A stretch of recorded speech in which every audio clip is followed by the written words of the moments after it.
লক্ষ্মীপুরে বন্যার্তদের মাঝে দুপুরের খাবার বিতরণ করেন বাংলাদেশের বিপ্লবী ওয়ার্কার্স পার্টি। ভয়াবহ বন্যার কবলে দেশের 11টি জেলা, এতে অনেকেরই মৃত্যু হয়েছে।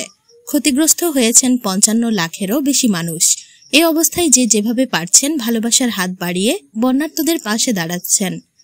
এমন পরিস্থিতিতে বন্যার্তদের সহায়তায় বাংলাদেশের বিপ্লবী ওয়ার্কার্স পার্টিও অংশ নিচ্ছেন। সাধ্যমতো তারাও বন্যা কবলিত এলাকাগুলোতে গিয়ে খোঁজ খবর নিচ্ছেন ও তাদেরকে খাবার বিতরণ করেছেন। 5ই সেপ্টেম্বর দুপুরে লক্ষ্মীপুর সদর উপজেলার মান্দারি বহুমুখী উচ্চ বিদ্যালয়ে আশ্রয়কেন্দ্রে বাংলাদেশের বিপ্লবী ওয়ার্কার্স পার্টি বন্যার্তদের মাঝে খাবার বিতরণ করেন। এতে বন্যায় আশ্রিত 350 জনের মাঝে দুপুরের খাবার বিতরণ করা হয়।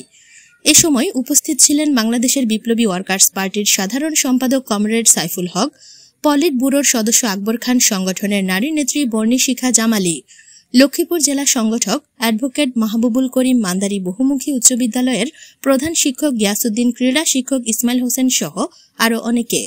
এদিকে একই দিন মান্দারি উচ্চ বিদ্যালয় হলরুমে ছাত্র জনতার গণ অভ্যুত্থানে গণতান্ত্রিক আকাঙ্ক্ষা বাস্তবায়ন করুন, বিজয় জনগণের অধিকার ও মুক্তি নিশ্চিত করুন শীর্ষক আলোচনা সভা অনুষ্ঠিত হয়।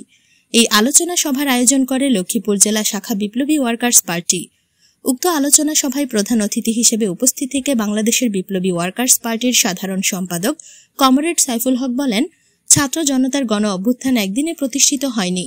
16 বছরের শেখ হাসিনার সরকারের দুঃশাসন ও স্বৈরাচারী মনোভাবের কারণে মানুষ পুষেছিল। সেই কারণে ছাত্র জনতার ডাকে সাড়া দিয়ে সকল বিরোধী দল শেখ হাসিনা সরকারের পতন ঘটিয়েছে, একটিমাত্র কারণে গণতন্ত্রকে ফিরিয়ে আনার জন্য। এ সময় গণ অভ্যুত্থান নিহত শহীদদের স্মরণে 1 মিনিট দাঁড়িয়ে নীরবতা পালন করা হয়। লক্ষ্মীপুর জেলা ওয়ার্কার্স পার্টি নেতা অ্যাডভোকেট মাহবুবুল করিম টিপুর উপস্থাপনায় উক্ত সভায় আরও বক্তব্য রাখেন ওয়ার্কার্স পার্টির পলিট ব্যুরোর সদস্য আকবর খান, সংগঠনের নারী নেত্রী বর্ণী শিখা জামালি সহ আরও অনেকে।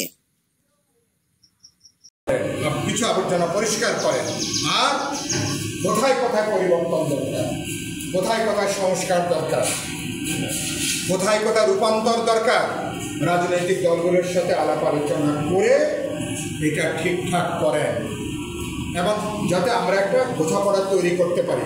মানে আগের জমানায় আমরা আর ফিরে যাব না। পুরানো দুঃশাসন, কোন সরকার ক্ষমতা এসে যাতে ফ্যাসিবাদ করতে না পারে, যাতে স্বৈরতন্ত্র চালাতে না পারে, যাতে দমন করতে না পারে, মিথ্যা যাতে মামলাতে না পারে, গুম খুন যাতে করতে না পারে, যাতে আপনার মতামত প্রকাশ করার আপনার কণ্ঠ যাতে চিপে ধরতে না পারে।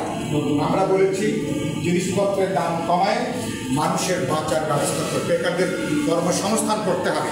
আমার তরুণরা